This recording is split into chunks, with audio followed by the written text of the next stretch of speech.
majestic structures in all of Middle-earth, possibly in all of fantasy. An entire city carved straight into the mountain. 7 tiers of white stone reaching for the sky. It looks eternal and hopeful, a symbol of the greatness of men. But the more you look at it, you realize it's not really a city. It's a weapon. In fact, it's full of contradictions like this. It looks like triumph, but it's really built out of fear. It feels timeless, but it's actually the last breath of a dying civilization. But the strangest part is that it's not pure fantasy. It's inspired by real-world cities, and it reflects some tried and tested methods on castle building strategies. So, in a lot of ways, Minas Tirith is the physical manifestation of human ambition and human anxiety.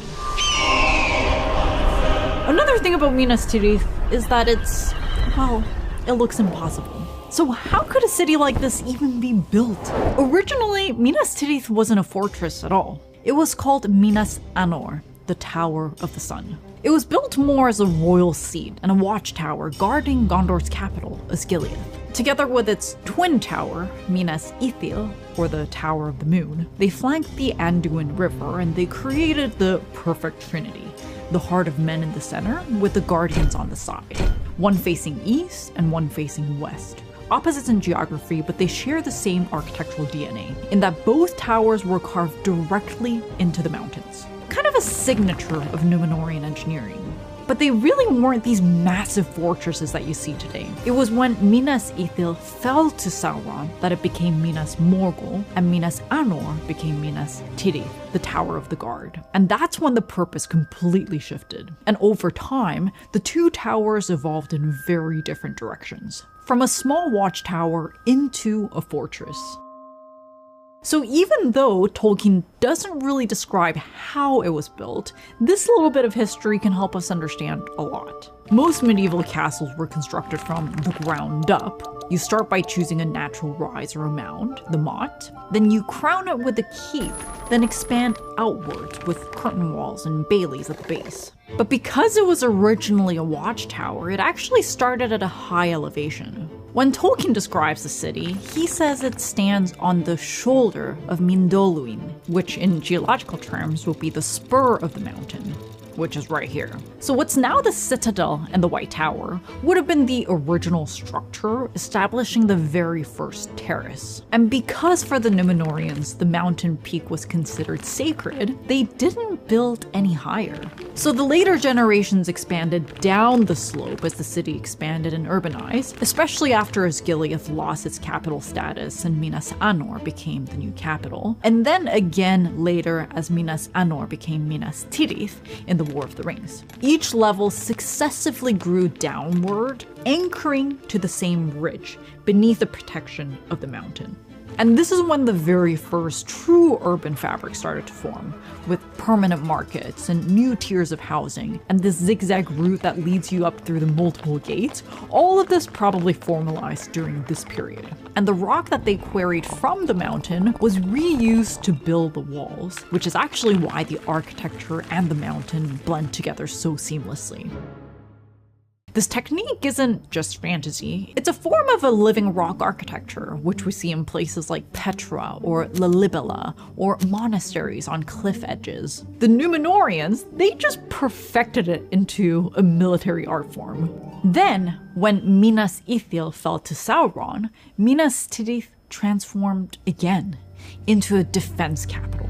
Of course, that's when Minas Anor was renamed Minas Tirith, the Tower of Guard. 6 of these tiers were strengthened, and each with its own wall and gate, until at last, the city became this vertical fortress of 7 concentric layers. It's kind of genius. The gates are not aligned, but they stagger as you go up. So if an enemy breaks through the first gate, they're forced to turn 90 degrees and march uphill across the wall, leaving them completely exposed to archers or catapults. In fact, in castle terminology, these are called the killing ground, or the killing zone. So by the time you reach the 5th or 6th level, you've lost almost half your army. By the way, all of this background research and custom assets that we made for our Lord of the Rings series, we decided to put it on a dedicated page so you guys can take a look.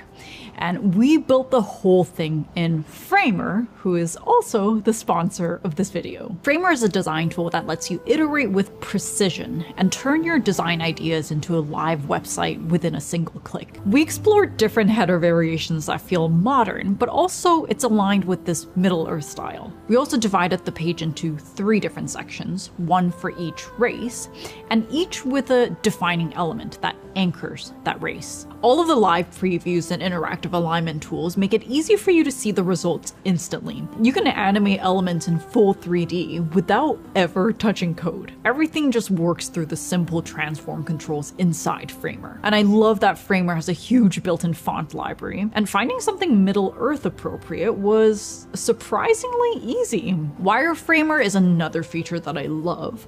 You can use AI to generate ready-to-fill layouts that you can populate just by dragging and dropping the elements. Here's the result, and now you can just click create web page and voila, it's live. It's also super easy to see how it can adapt across different devices, and our whole team can build in the same project together in real time. You can find our research page linked in the description, along with a Framer link and a discount code if you want to check it out. Crac des Chevaliers, one of the hardest fortresses to crack. Built in the 12th century in what is now Syria, it's one of those rare places that had this mythic reputation in its own time. It was called a fortress which could yield only to famine, and a mountain of strength that could not be taken by assault. Later, it was simply called the fortress. But from here, it looks pretty simple, just stone wall stack on a hill. But from here, you can see that there's 2 rings of walls. So if the attackers breached the outer wall, they would find themselves in a trap designed deliberately for slaughter into the killing ground. The castle was attacked again and again, and it only fell once through deception and never by force. It's the same principle we see in Minas Tirith, geometry as strategy, and the terrain turned into a weapon.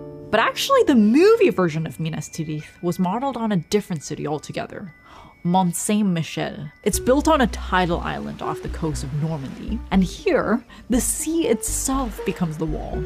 Because when the tide comes in, the causeway completely disappears, and the island becomes unreachable. During the 100 Years' War, it survived pretty much every single English siege for almost 30 years. Not because of the military strength, but because it was unreachable.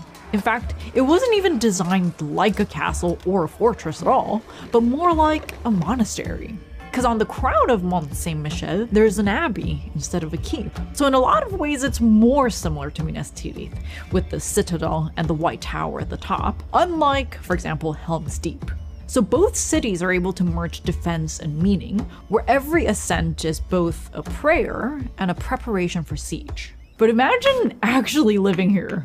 To get from here to here, you need to go all the way and weave in and out the ridge. And every delivery, every message, every loaf of bread, even with advanced pulleys and lifts, it will be exhausting. So great during a war, but during peace, it's kind of a logistical nightmare. It also creates a very distinct social hierarchy. The rich and powerful at the top, closer to the citadel and governance, and also closer to safety. And the poor live at the lower levels, and the most dangerous part. Because these killing grounds, you see, it's not just for the enemies. So you really start to see the contradiction here. It's majestic, but it's suffocating. It's impenetrable, but it's isolated. It's the perfect fortress, but it's also the worst city. And maybe it's because Minas Tirith isn't just for the living. Behind the White Tower is another city, the city for the dead. In the movie, Denethor takes Faramir across this long bridge to be burned